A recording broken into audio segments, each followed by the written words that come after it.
Thank you for joining this quick getting started video brought to you by Salesforce Support. In this video, we're going to learn about how to clear the triggered send queue.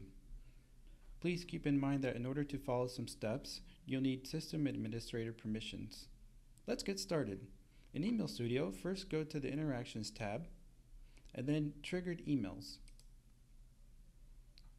Then find the desired triggered send and click the checkbox next to it.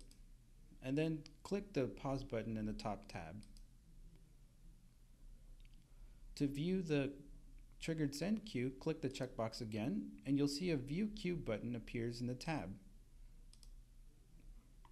Here you'll see the subscribers that are currently queued. First, you'll want to export the data for future reference. Once you do that, go to the Clear Queue button and confirm it by clicking the button Clear Queue.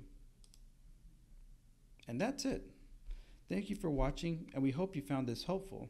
If you have any questions, please visit the Salesforce Help Portal, where you can find great resources including communities, documentation, trails, and you can also contact support.